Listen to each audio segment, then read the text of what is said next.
لیکن یہ قریش کا قافلہ نکل گیا اور بنو زمرہ نے آپ کے ساتھ صلح کر لی کہ وہ مسلمانوں کے خلاف آپ کو اقدامی کارروائی نہیں کرے گا۔ تو اس طرح یہ غزوہ ابوا بھی اس کو کہتے ہیں، اور غزوہ ودان بھی، ودان واو دال الف نون ودان، اور یہ بھی کہا جاتا ہے اس کے، یعنی کہ دویا کے دو نام ہیں۔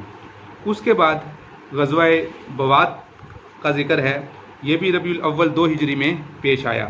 غزوہ بوات، یہ بوات ایک جگہ کا نام ہے، اس کے قریب ایک پہاڑ ہے ینبوع، یا نون با عین ینبوع، یہ اس کے قریب یہ جگہ کا نام ہے۔ وہاں بھی آپ صلی اللہ علیہ وسلم ذات خود تشریف لے گئے، اور وہاں بھی قتال کی نوبت نہیں آئی کہ جو قریش کا قافلہ تھا وہ نکل گیا۔ اور اس وقت آپ صلی اللہ علیہ وسلم نے حضرت عثمان بن مظعون رضی اللہ عنہ کو مدینہ کا خلیفہ بنایا تھا، مدینہ کا آپ اپنے پیچھے وہ حاکم بنا کر گئے تھے۔ تیسرا غزوہ غزوہ عشیرہ ہے، جس کا اس روایت میں ذکر کیا گیا ہے، یہ 2 ہجری کا واقعہ ہے۔ عشیرہ ایک جگہ کا نام ہے، یہ اسی پہاڑ کے قریب ہے جس کا بھی ذکر کیا ہے۔ یہاں پر مہاجرین 2 یا 250 کے قریب مہاجرین کی تعداد تھی۔ آپ یہاں غور کر رہے ہیں کہ ان غزوات میں اور سرایہ میں جانے والے مہاجرین ہیں، تو مہاجرین میں یہاں پر بھی قتال کی نوبت نہیں آئی، جو قریش کا قافلہ تھا وہ نکل گیا، اور قبیلہ بنو مدلج، جو اس وقت مدلج جو تھا اس سے صلح ہو گئی، یہ بھی مسلمانوں کے خلاف کارروائیوں میں مصروف رہتا تھا، تو یہ لوگ نکل گئے اور ان کے ساتھ پھر صلح ہو گئی۔ اور اس وقت یہ تینوں غزوات جب پیش آئے تو سب سے پہلے، اس میں تھوڑا اختلاف ہے کہ سب سے پہلا کون سا ہے، بعد میں کون سا ہے، بہرحال اسی ترتیب سے تینوں غزوات یہ 2 ہجری میں غزوات پیش آئے۔ اس کے بعد جو ایک غزوہ پیش آیا جس کا بھی ذکر کیا تھا، جس کا روایت میں آیا، وہ غزوہ عشیرہ ہے یا اسیرہ، جس کا روایت میں راوی کو شک ہے، اسی کو ذکر کیا گیا ہے۔ اس کے بعد غزوہ بدر اولیٰ، یہ وہ بدر اولیٰ جس کا بدر کبریٰ ذکر کیا جاتا ہے، جس میں قتال ہوا اور مشہور ہے۔ اس سے پہلے ایک مقام غزوہ بدر اولیٰ ہوا ہے، اس سے پہلے ایک واقعہ ہوا ہے۔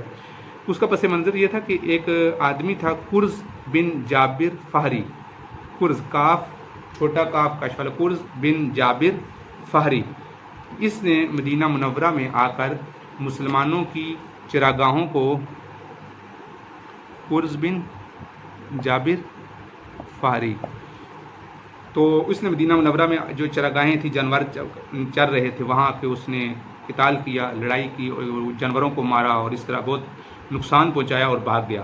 اس کے تعاقب کے لیے آپ صلی اللہ علیہ وسلم نے ایک جماعت روانہ کی، اور وہ جماعت مکان ایک جگہ کا نام ہے صفوان، سین فا واو الف نون، صفوان، وہاں یہ بدر کے قریب تھا، تو وہاں تک یہ لوگ گئے، لیکن یہ آدمی نکل گئے اور گرفت میں نہیں آئے، تو پھر یہاں سے مسلمان واپس آ گئے، یہاں بھی قتال کی نوبت نہیں آئی۔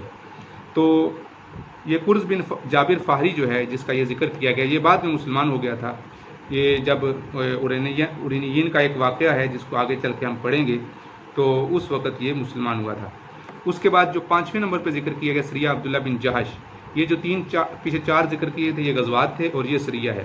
اس میں 12 افراد تھے، اور ان کے ذمہ دار عبداللہ بن جہش تھے، اور عبداللہ بن جہش رضی اللہ عنہ کو ایک آپ نے خط دیا تھا اور کہا تھا یہاں سے 2 دن کا سفر کرنے کے بعد اس خط کو کھولنا۔ اس کا مقصد یہ تھا کہ تاکہ یہاں پر کسی کو پتہ نہ چل جائے کہ حضرت عبداللہ بن جہش کس مقصد کے لیے جا رہے ہیں۔ تو جب آپ 2 دن کا سفر کر چکے تو وہاں پر جا کے آپ نے خط کھولا، تو خط میں لکھا تھا کہ تم مکہ اور طائف کے درمیان مقام نخلہ نون خا لام ہا نخلہ، یہاں پہنچو اور قریش کی جاسوسی کرو، قریش کے آنے جانے والوں پہ، قافلوں پہ نظر رکھو، اور جس کا جی چاہے تمہارے ساتھ رہے، جس کا جی چاہے واپس آ جائے، یعنی اگر تمہارے ساتھ کوئی نہیں رہنا چاہتا تو اس کو کوئی واپس آ جائے۔ بہرحال آپ کے سارے ساتھی آپ کے ساتھ رہنے پہ آمادہ ہوئے، اور یہ آپ صلی اللہ علیہ وسلم کی جاسوسی کا ایک انتظام تھا کہ جب آپ نے کہیں جانا ہوتا تھا یا کسی ذمہ دار کو مقرر کرتے اور اس کو خط دیتے اور کہتے کہ یہاں سے اتنے دور چلے جاؤ اور وہاں جا کے خط پڑھو اور جو اس میں ہدایات لکھی ہیں اس پہ مطابق عمل کرو، تو اس طریقے سے یہاں پر کسی کو معلوم نہیں ہوتا تھا کہ وہ غزوہ کس کے لیے گیا ہے اور اس کے مقاصد کیا ہیں۔ اس وجہ سے آپ صلی اللہ علیہ وسلم کی جو جنگی پالیسیاں ہیں، جنگی حربیں ہیں، اس سے کافر کبھی بھی آشنا نہیں ہو سکتے